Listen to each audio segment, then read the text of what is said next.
نحمده ونصلي ونسلم على رسوله الكريم اما بعد فاعوذ بالله من الشيطان الرجيم بسم الله الرحمن الرحيم شهر رمضان الذي انزل فيه القرآن قال الله تبارك وتعالى في مقام آخر بسم الله الرحمن الرحيم انا انزلناه في ليلة القدر صدق اللہ العظیم وصدق رسولہ النبی الکریم ونحن علی ذلک لمن الشاہدین والشاکرین والحمد للہ رب العالمین۔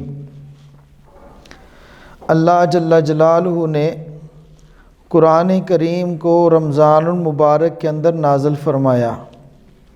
اس کا تذکرہ اللہ جل جلالہ نے اس آیت کریمہ کے اندر ارشاد فرمایا، شہر رمضان الذی انزل فیہ القرآن، رمضان کا مہینہ ایسا ہے جس کے اندر قرآن کریم کو نازل کیا گیا۔ گویا کہ رمضان اور قرآن کا آپس میں بڑا ہی گہرا تعلق ہے، اور رمضان المبارک اور تلاوت قرآن کریم خاص ان کا آپس میں جوڑ ہے۔ ویسے تو اللہ جل جلالہ کے پیارے حبیب حضرت محمد الرسول اللہ صلی اللہ تعالیٰ علیہ وسلم کا ارشاد گرامی ہے کہ جس شخص نے ایک حرف قرآن کریم کی تلاوت کی، ایک حرف پڑھا، اس کو 10 نیکیاں ملیں گی، اور فرمایا الف لام میم، الف حرف، میم حرف، لام حرف۔ الف حرف ہے، میم حرف ہے، لام حرف ہے۔ الف لام میم یہ الگ الگ 3 حروف ہیں۔ الف لام میم پڑھنے پر اللہ جل جلالہ 30 نیکیاں عطا فرمائیں گے۔ رمضان المبارک کے اندر جو بھی نیکی کی جائے اللہ تعالیٰ اس کو 70 گنا بڑھا دیتے ہیں۔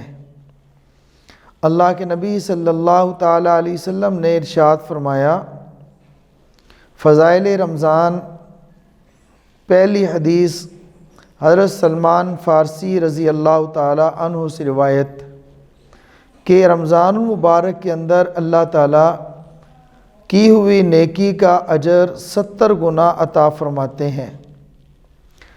اگر عام مہینوں میں، عام دنوں میں قرآن کریم تلاوت کی جائے، ایک حرف پر 10 نیکیاں ملتی ہیں۔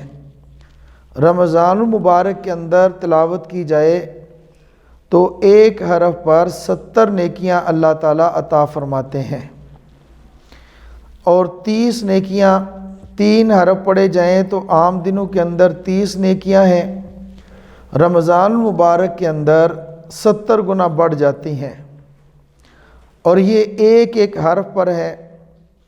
اور رمضان المبارک کے اندر اگر پورا قرآن پڑھا جائے، تلاوت کی جائے، کتنے پارے بنتے ہیں، پاروں کے پھر رکوع بنتے ہیں، رکوع کی آیات بنتی ہیں، آیات کے الفاظ بنتے ہیں، الفاظ کے حروف بنتے ہیں، ایک ایک حرف پر اللہ تعالیٰ ان گنت نیکیاں عطا فرماتے ہیں۔ تو یہ رمضان تو نیکیوں کا سیزن ہے۔ اس سیزن کے اندر خصوصاً قرآن کریم کی تلاوت کا اہتمام کرنا بہت ضروری ہے، اور بھی بہت سارے نیک اعمال رمضان کے اندر کیے جاتے ہیں۔ جہاں دیگر نیک اعمال کیے جائیں، نوافل، صدقات، عطیات، تسبیحات، اس کے اندر کثرت تلاوت کا اہتمام کیا جائے۔ ہمارے اکابرین میں سے بہت سارے بزرگ ایسے بھی تھے جو پورا قرآن کریم ایک ایک دن کے اندر تلاوت کر لیتے۔ خصوصاً ہمارے امام اعظم ابو حنیفہ رحمۃ اللہ علیہ کے حالات کے اندر لکھا ہے کہ حضرت رمضان المبارک کے اندر 61 قرآن کریم کی تلاوت فرمایا کرتے تھے۔ روزانہ کا ایک قرآن کریم دن کو ایک قرآن کریم رات کو تراویح میں اور ایک قرآن کریم روزانہ، اس کے علاوہ ایک پارہ، 61 قرآن کریم تلاوت فرمایا کرتے تھے۔ اور اگر دیکھا جائے تو خواتین میں حضرت شیخ الحدیث حضرت مولانا زکریا رحمۃ اللہ علیہ، وہ آپ بیتی کے اندر لکھتے ہیں کہ ہمارے گھر کی خواتین اپنے کام کاج کرنے کے باوجود 10 پارے ایک ایک خاتون کا ایک ایک دن کا معمول تھا، یعنی 3 دن کے اندر قرآن کریم مکمل کر لینا۔ نبی کریم صلی اللہ تعالیٰ علیہ وسلم خود قرآن کریم کی تلاوت کا اہتمام فرماتے تھے۔ ہر روز حضرت جبرائیل علیہ السلام کے ساتھ قرآن کریم کا دور ہوتا تھا، جو پڑھا وہ سنتے اور سناتے تھے۔ تو میرے عزیز دوستو، میری ماؤں اور بہنوں، رمضان المبارک کی بابرکت گھڑیاں ہیں۔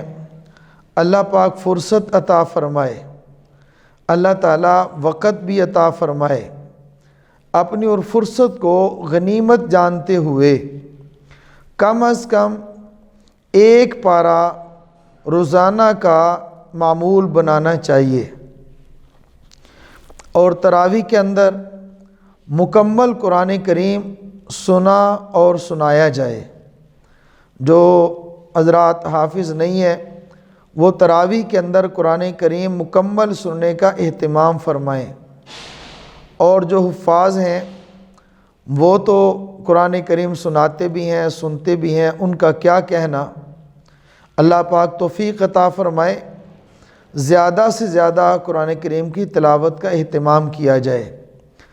ویسے تو روزانہ تلاوت کرنی چاہیے، خصوصاً رمضان المبارک کے اندر کم از کم ایک پارہ، اور اس سے زیادہ سفر کے اندر، حضر کے اندر اگر قرآن کریم کو اپنے اپنے موبائل کے اندر ڈاؤن لوڈ کر لیا جائے، تاکہ سفر میں چلتے ہوئے، گاڑی میں بیٹھے ہوئے تلاوت ہو سکے۔